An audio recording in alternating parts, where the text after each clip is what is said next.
जी हां दोस्तों, हेमंता की बदजुबानी पर राहुल ने कस दी चूड़ी। देखते रह गए शाह, हेमंता का जेल जाना तय। इंदिरा गांधी और राजीव गांधी पर हेमंता ने कहे थे अपशब्द। स्वागत है आप सभी का। आप देख रहे हैं द राजनीति का विशेष सेगमेंट खबर और विश्लेषण। मैं हूं जब्बार खान। तो क्या भारतीय जनता पार्टी और इसके नेताओं को ऐसी ट्रेनिंग दी जाती है कि विपक्ष के नेताओं के लिए कुछ भी जो मन में आए, जो जुबान में बोल दे? आखिर हेमंता बिस्व शर्मा राहुल गांधी के साथ साथ इंदिरा गांधी और राजीव गांधी पर ऐसा क्या बोल गए जिस पर राहुल गांधी ने उनके पेच टाइट किए हैं? दोस्तों, विस्तार से आपको सब कुछ बताते हैं। मैं चंद मिनट मेरे साथ में रहिए क्योंकि यह खबर अहम है। दोस्तों, राजनीति में आरोप प्रत्यारोप का दौर चलता है। वार पलटवार तीखे और सख्त होते हैं, लेकिन अगर किसी बात के जवाब में कोई नेता या फिर संवैधानिक पद पर बैठा हुआ शख्स, और वो भी कि जो बतौर मुख्यमंत्री हो, बतौर मुख्यमंत्री अगर बदज़बानी की हदें पार करने लग जाए, सड़क छाप भाषा का प्रयोग करने लग जाए, माँ बाप पर जाने लग जाए, तो फिर उस पर न सिर्फ सवाल उठते हैं बल्कि यही अंदाजा लगता है कि कितनी हताशा और बौखलाहट में है वो नेता। यही लगता है कि जो सत्ता की मलाई अभी तक चाट रहा था, लगता है उसके हाथ से वो फिसलने वाली है। दोस्तों, वैसे तो भाषा के मामले में भारतीय जनता पार्टी का कोई जवाब नहीं, कोई सानी नहीं। हर पार्टी में नेता विवादित बोल तो वैसे बोलते हैं, मगर बात तब बढ़ जाती है जब एक पार्टी के छुटभइये नेताओं से लेकर उनका केंद्रीय नेतृत्व तक सड़क छाप भाषा बोलने लगे। तो फिर इसे राजनीति की नैतिकता, चाल चरित्र और चेहरे के धाराशायी होने की पराकाष्ठा न माना जाए तो क्या कहा जाए। ऐसा ही कुछ किया बीजेपी के नेता, असम के मुख्यमंत्री हेमंता बिस्व शर्मा ने, जिन्होंने राहुल और इंदिरा, राजीव जो कि अब इस दुनिया में नहीं है, इंदिरा गांधी और राजीव गांधी, उन पर ऐसी ओछी टिप्पणी की जिस कारण वो खुद तो फंसे ही, साथ में अपने केंद्रीय नेतृत्व को भी फंसा दिया। दरअसल असम विधानसभा चुनाव में सीएम हेमंता बिस्व शर्मा और बीजेपी नेता से यह खबर जुड़ी है, उनकी सड़क छाप भाषा से जुड़ी है। शैखी में वो कह तो गए बड़ी ओछी बात, मगर फिर चंद घंटों बाद गिड़गिड़ाने लगे। दरअसल असम विधानसभा चुनाव से पहले तेज होती राजनीतिक खींचतान के बीच में मुख्यमंत्री हेमंता बिस्व शर्मा ने कांग्रेस नेताओं, खासतौर पर राहुल गांधी, गौरव गोगोई को निशाना बनाते हुए, उनको पप्पू, गौरव गोगोई को छोटा पप्पू कहते हुए राजीव गांधी और इंदिरा गांधी तक पर ओछी बातें कहने लगे। दोस्तों, उन्होंने राहुल गांधी को तो छोड़ो, राजीव गांधी और इंदिरा गांधी को लेकर क्या कुछ औकात की बात कहने लगे। उन्होंने कहा, राजीव की औकात नहीं, राहुल तो पप्पू है, गोगोई छोटा पप्पू, मुझे गिरफ्तार करने की औकात राहुल को तो छोड़िए, इंदिरा और राजीव भी आ जाएं तो नहीं कर सकते। इंदिरा राजीव को फिर से जन्म लेना होगा।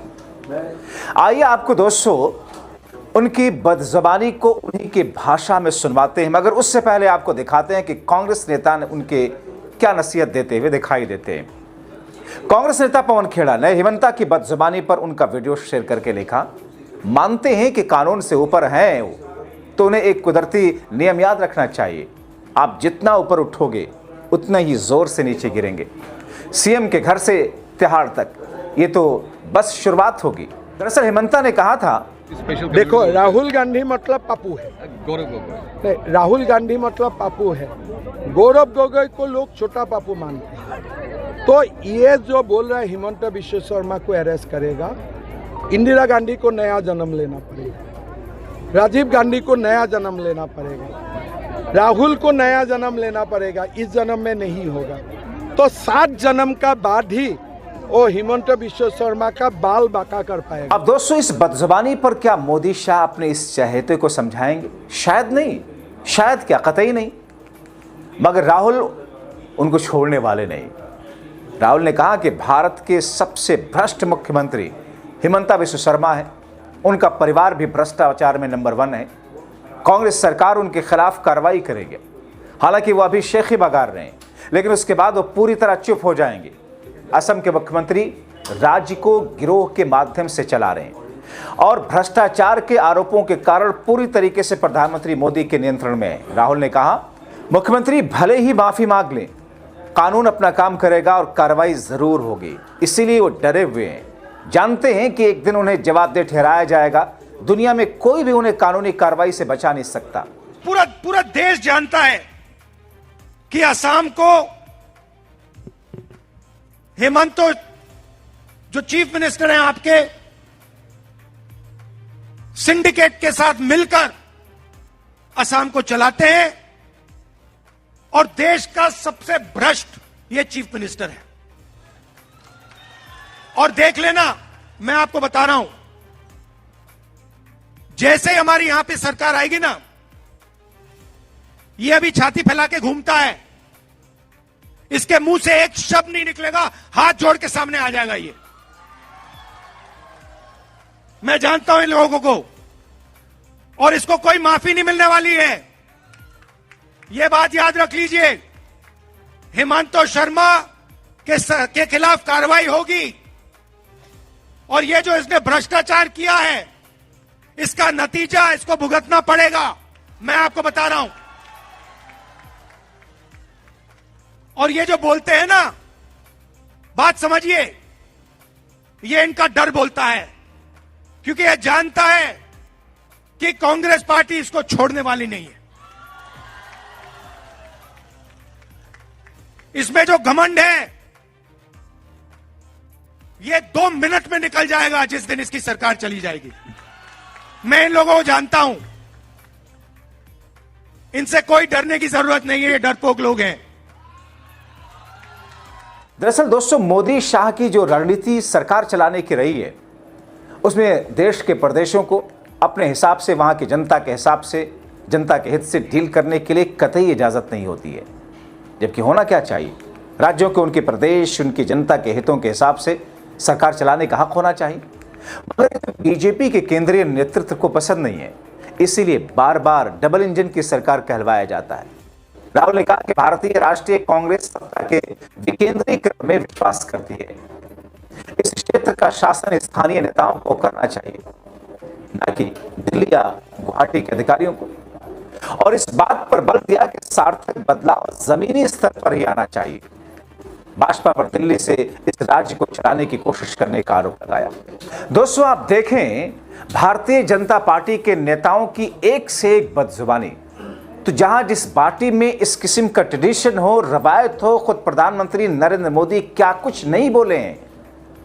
खुद कांग्रेस की सबसे बड़ी नेता रही उस वक्त की सोनिया गांधी को लेकर क्या कुछ नहीं कहा। राहुल गांधी को हाइब्रिड बछड़ा, सोनिया गांधी को जर्सी गाय, कांग्रेस की विधवा, क्या कुछ नहीं कहा।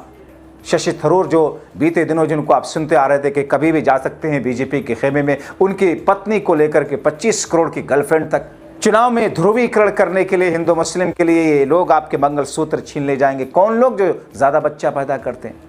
ये भाषा एक प्रधानमंत्री की हो सकती है, कतई नहीं। मगर है, क्या करेंगे, एक पार्टी के सबसे मजबूत और सबसे बड़े नेता की है। तो अगर परिवार का मुखिया ही कोई ऐसी लाइन ड्रॉ करता है, खींचता है, तो नीचे के लोग, छोटे उस घर के दूसरे लोग उसी लाइन को फॉलो करेंगे। तो अगर हेमंता बिस्वा शर्मा इस किस्म की बदजुबानी और बदतमीजी कर रहे हैं, ऐसी सड़क छाप भाषा का प्रयोग कर रहे हैं, तो फिर उस पर कोई बहुत ज्यादा ताज्जुब की बात नहीं है। मगर दोस्तों, बीजेपी पर इसका कोई फर्क नहीं पड़ता ना, उनके माथे पर बल नहीं आता है ना। मगर जिसके लिए वो कह रहे हैं, जिस पार्टी के लिए कह रहे हैं, जिन लोगों के लिए कह रहे हैं, वो तो ऐसी कार्रवाई करने की बात कर रहे हैं जिससे हेमंता बिस्वा शर्मा तो छोड़िए, दिल्ली में बैठे उनके केंद्रीय नेतृत्व के माथे पर बल आ जाएगा, सिकुड़न आ जाएगी, और सोचने पर मजबूर हो जाएंगे कि क्या वाकई गलतियां उन्होंने करी हैं। और अगर गलतियां करी हैं तो उनको उस वक्त ये अकल क्यों नहीं आई कि उसको ठीक कराते। अब दोस्तों, बड़बोलेपन में कुछ भी हेमंता बिस्वा शर्मा कुछ भी बोल जाते हैं, बोल गए। अब उनके इस बोलने के बाद में आगे की स्थिति क्या होगी। अगर गलती से भी असम की सरकार गई, बीजेपी के हाथ से फिसली, बदलाव हुआ जैसा कि दिख रहा है, तो फिर हेमंता की जगह सलाखों के पीछे ही होगी। आप क्या सोचते हैं? अपनी राय कमेंट बॉक्स में जरूर लिखें।